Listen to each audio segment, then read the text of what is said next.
Most A/B tests fail, not because your design sucks, not because you didn't drive enough traffic. It's because the thinking behind the test was broken. If you ever spent 3 weeks arguing over button colors only to see a 1% lift, you're not alone. But it doesn't have to be that way. In this video, I'll show you how to run experiments that actually make money. And in just a sec, I'll break down a real test that lifted signups by 16%. And nope, it wasn't what you'd guess. Hey, I'm Idris from Clickaloo. We help B2C and direct-to-consumer brands stop wasting ad spend by fixing broken landing pages fast. Once your basics are locked in, testing is how you unlock scalable, repeatable growth. But here's the thing, none of it matters if you skip this one step before testing. I'll show you exactly what that is in a minute. Here's what I see way too often. A marketer gets pumped to run a test, so they change the headline and the hero image and a CTA, and maybe tweak the offer too. Then they wait 2 weeks, see a 2% bump, call it a win, and move on. Except that's not a win because they have no clue what actually caused the lift. Or worse, they test something random, like making the button green instead of blue. It flops, and then they go, yeah, A/B testing doesn't work for us. Nah.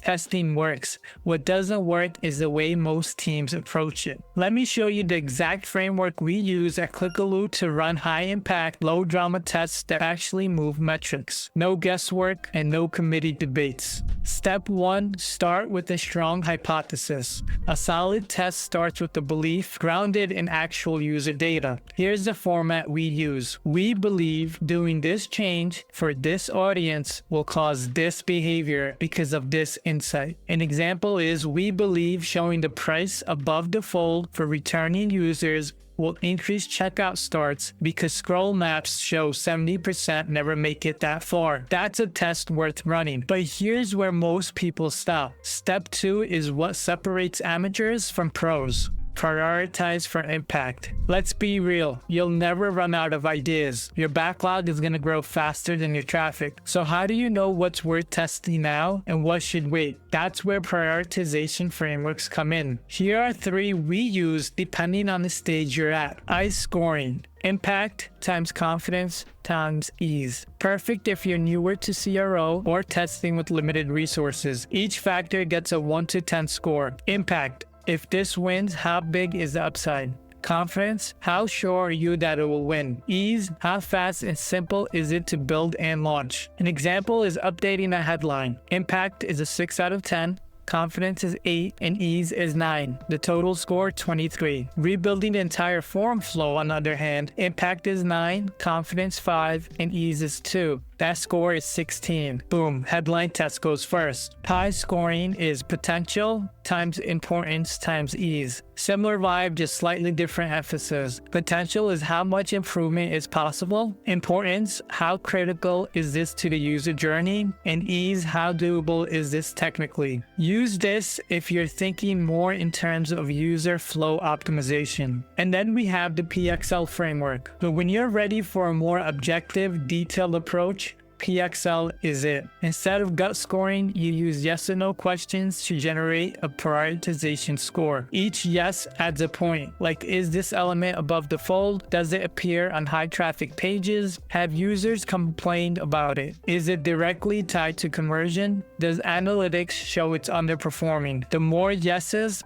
the higher it goes in your test queue. Here's a pro tip. Customize your PXL questions to match your funnel. Selling subscriptions? Weight questions related to recurring friction like form inputs, trial clarity, or plan comparisons. Here's how we use it at Clickaloo. Low traffic client, we stick to ICE and test high impact, low effort stuff fast. High traffic SaaS, we bring in PXL to get granular and make sure our time goes to high leverage spots. Hybrid clients will often use ICE to filter ideas, then PXL to rank the top 5. So how do you apply this tomorrow? Grab a spreadsheet, list your top 10 test ideas, score them using ICE or Pi, pick the top 2 and get moving. Or if you're ready to go pro, build your own PXL template. It'll change how your whole team thinks about testing. Step 3 is to focus on one measurable change. If you change 5 things in a test, you won't know what worked. Change just one variable or one cohesive theme, like headline only, form layout only, or for copy only. That way, you're walking away saying, changing the headline led to a 17% lift in demo starts. Clarity beats speed